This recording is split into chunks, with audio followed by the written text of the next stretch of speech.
Hello students, welcome to dean class 98। हम लोग पढ़ रहे हैं हाई स्कूल प्राथमिक गणित भाग 1 वर्ग 9 के लिए। हम लोग पढ़े हैं चैप्टर 5 दो चरों वाले रैखिक समीकरण। इसमें प्रश्नावली 5B को सॉल्व कर रहे हैं और प्रश्नावली 5B में पिछले क्लास में हम लोग 10 नंबर क्वेश्चन तक सॉल्व कर चुके थे। इस क्लास में 11 से आगे पढ़ेंगे। तो इसमें हम लोग पढ़ रहे हैं एक घातीय समीकरण का लेखा चित्र और हल। एक घातीय समीकरण का लेखा चित्र मतलब ग्राफ, ठीक है, ग्राफ और उसका सॉल्यूशन पढ़ रहे हैं। तो चलिए देखते हैं 11वां नंबर क्वेश्चन। रैखिक समीकरण डी बराबर आर टी, दूरी डी है और आर जो है गति है और समय टी के बीच संबंध है। यदि एक समान गति जो है आर जो है 2 किलोमीटर पर सेकंड हो, एक समान गति दे दिया तो इस समीकरण का आलेख खींचे। पहले समीकरण बनाएंगे और इसका आलेख खींचेंगे। इसके बाद बताना है, हल करना है ग्राफ की सहायता से कि 2 सेकंड में चलित दूरी कितनी है ग्राफ की सहायता से, और दूसरा है 8 किलोमीटर जाने में कितना समय लगेगा। चलिए सॉल्व करते हैं इसको।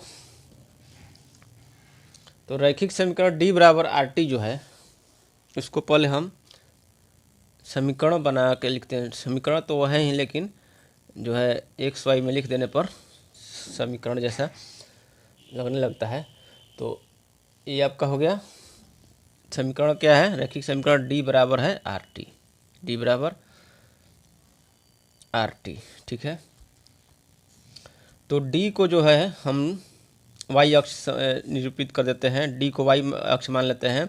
और आर जो है गति, आर एक समान गति जो है 2 किलोमीटर पर सेकेंड, दूरी जो है किलोमीटर में है और समय जो है सेकंड में है, ठीक है। तो एक समान गति दिया हुआ है, आर बराबर जो गति दिया हुआ है 2 किलोमीटर पर सेकंड, तो 2 हो गया। इसके बाद टी को हम एक्स मान लेते हैं, ठीक है। एक टी को एक्स अक्ष मान लेते हैं, सेकंड को एक्स अक्ष और दूरी को वाई अक्ष मान लेते हैं। तो ये आपका समीकरण हो गया y बराबर 2x, वाई बराबर 2x समीकरण हो गया। तो पहले ये इसको एक्स अक्ष पहले ले लेते हैं।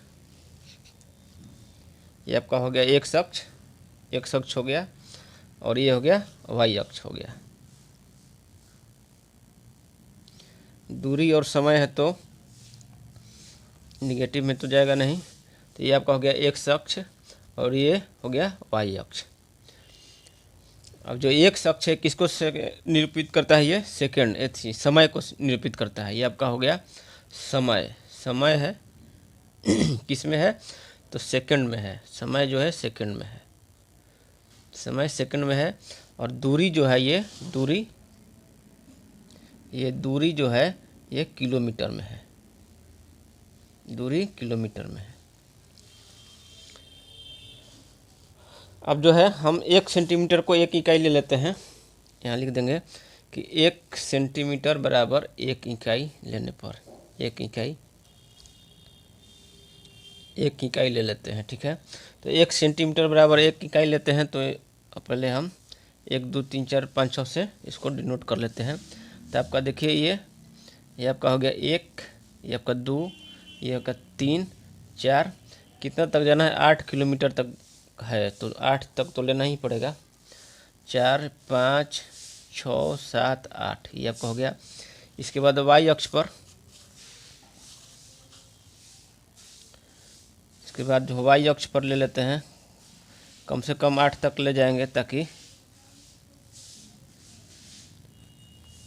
ये आपका 1 हो गया, ये 2 हो गया, 3 हो गया, 4 हो गया, ये 5 हो गया, फिर 6 हो गया और ये बिंदु जो है ये बिंदु 7 है, ये बिंदु 7 है और ये बिंदु 8 है, ये वाला बिंदु 8 है।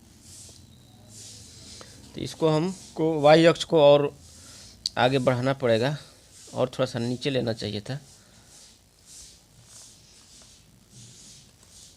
तो यहाँ पर हो गया ये वाई अक्ष, ये आपका हो गया 1 2 3 4 5 6, ये आपका है 7 और ये आपका है 8, ये पॉइंट है 8। अब समझ रहे हैं? इसके बाद इधर हो गया 1 हो गया, 2 हो गया, 3 हो गया, 4 हो गया, 5 हो गया, 6 हो गया, 7 हो गया, 8 हो गया।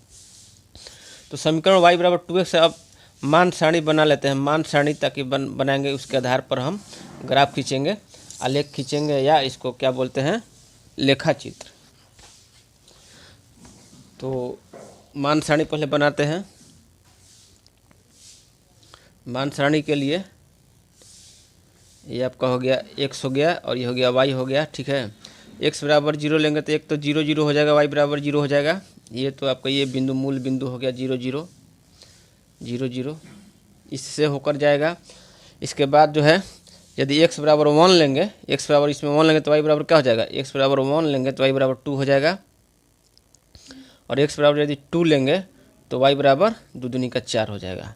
तो 1 2 और 2 4, 1 2 पॉइंट कहाँ है, देखिए एक यहाँ पर है और 2 एक यहाँ पर है और एक ये 2 से मिलाएंगे इसको, 2 से।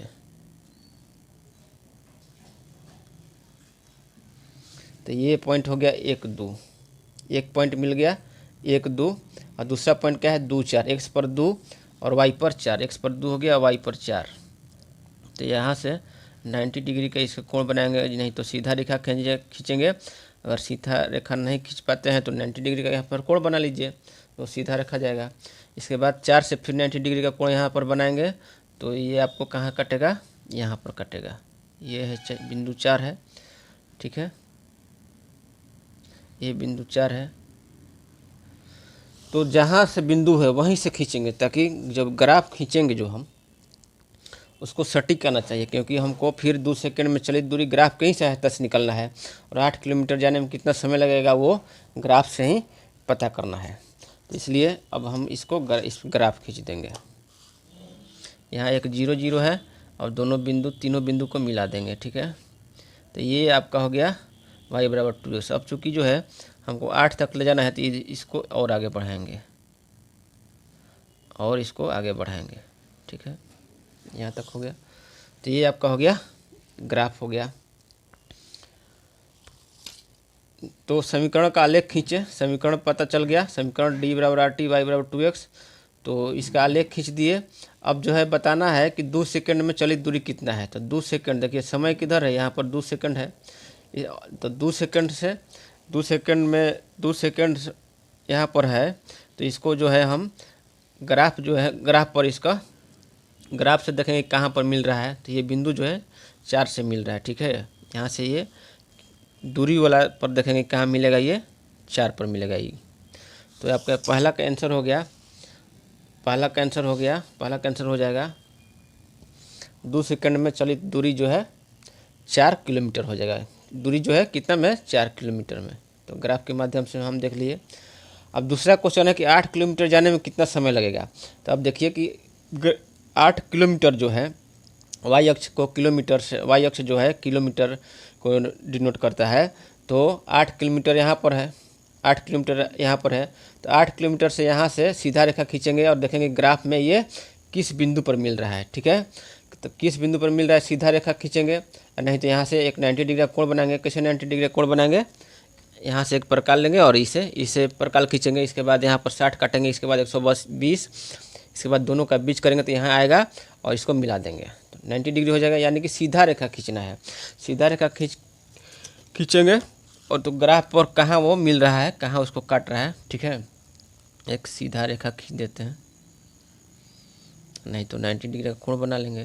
तो यहाँ पर जो है, यहाँ पर ये बिंदु मिल रहा है, इस बिंदु यहाँ से मिल रहा है। अब यहाँ से जो है 90 डिग्री का कोण बनाएंगे और समय से देखेंगे कितना समय लगेगा, समय पता करना है। तो इस बिंदु को समय वाले जो है अक्ष जो है, समय वाला अक्ष x अक्ष से उसको मिलान करेंगे और जिस बिंदु पर काटेगा उतना ही समय हो जाएगा। तो यहाँ से एक रेखा खींच देंगे, यहाँ 90 डिग्री का कोण, चाहे 90 डिग्री का कोण बनाएंगे तो ये जो है आपको ये 90 डिग्री कोण 4 से मिलेगा, समय में जो है 4 से ये मिल जाएगा। तो आपका दूसरा का आंसर हो जाएगा कितना, 4 सेकंड हो जाएगा, 4 सेकंड, 4 सेकंड। तो इस तरह से ग्राफ के माध्यम से हम पता कर लिए कि इसका हल निकालिए कि 2 सेकंड में चलित दूरी कितना होगा। तो 2 सेकंड में समय वाला है, इसको ग्राफ से मिलाए तो यहाँ पर किससे मिल रहा है, 4 से मिल रहा है, तो 4 किलोमीटर तय करेगा। और 8 किलोमीटर जाने में कितना समय लगेगा, 4 सेकंड लगेगा। तो इस तरह से 11वां नंबर क्वेश्चन हम लोग सॉल्व कर लिए। अब देखते हैं 12 नंबर क्वेश्चन।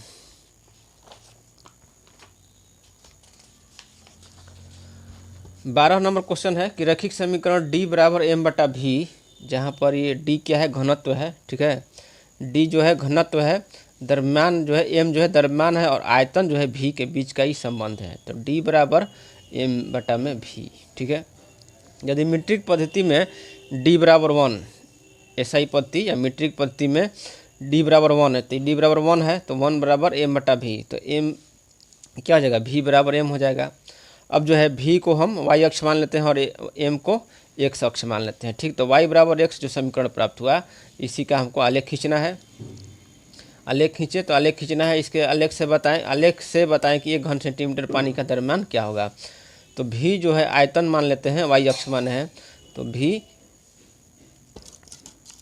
को हम y अक्ष मान लेते हैं। v को हम y अक्ष मान लिए और m द्रव्यमान को जो है x अक्ष मान लेते हैं। द्रव्यमान को x अक्ष मान लेते हैं।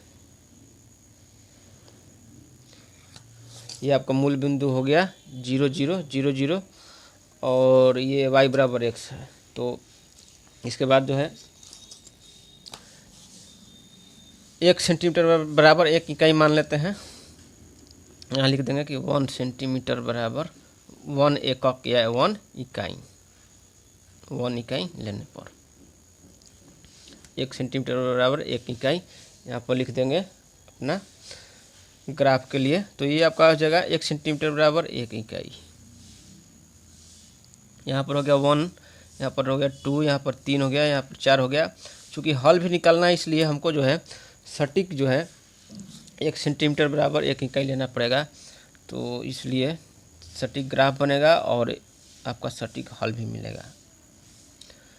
तो ये आपका 1 हो गया, 2 हो गया, 3 हो गया, 4 हो गया, 5 हो गया, चलिए इतना में हो जाएगा। तो ये आपका हो गया 1 हो गया, 2 हो गया, 3 हो गया, 4 हो गया, 5 हो गया, 6 हो गया। द्रव्यमान और आयतन है तो क्या माइनस में तो जाएगा नहीं, 1 2 3 4 5। x अक्ष को क्या माने हैं, x अक्ष है और ये y अक्ष है। तो x अक्ष को क्या लिए हैं, द्रव्यमान लिए हैं। तो यहाँ पर लिख देंगे कि द्रव्यमान m जो है m किस में है, मीट्रिक पद्धति है तो kg हो जाएगा। m है, यूनिट नहीं दिया है, चलिए तो द्रव्यमान हो गया।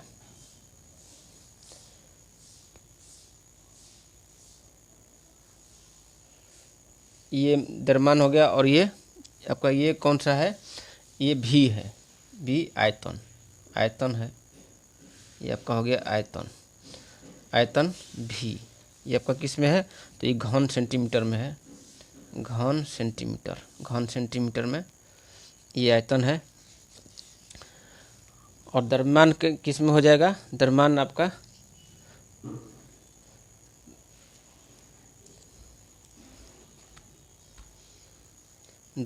ये ग्राम में हो जाएगा, द्रव्यमान ग्राम में चूँकि घन सेंटीमीटर में है। तो ये आपका हो गया। अब जो है y बराबर x, इसके लिए मान सारणी बना लेते हैं। तो मान सारणी y बराबर x का बहुत आसान है। y बराबर x का यहाँ पर x है, y है, तो ये 0 0 1 हो गया जाएगा। x बराबर 1 लीजिएगा तो y बराबर 1, x बराबर 2 ले गया तो y बराबर 2। तो यहाँ पर एक पॉइंट ये हो गया। अब देखिए यहाँ पर 1 1 पॉइंट हो गया, x बराबर 1 और y बराबर 1, यहाँ पर मिलेगा x बराबर 1 और y बराबर 1, ठीक है। यहाँ पर मिल गया x बराबर 1 y बराबर 1, ये आपका हो गया 0.11। इसके बाद 2 और 2, यहाँ पर ये आपका हो गया 2 2।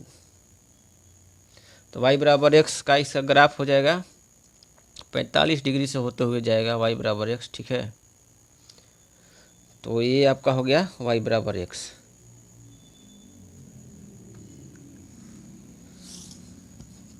ये आपका हो गया ग्राफ। अब क्या हो रहा है क्वेश्चन, इस समीकरण का आलेख खींचे, तो आलेख तो खींचा गया।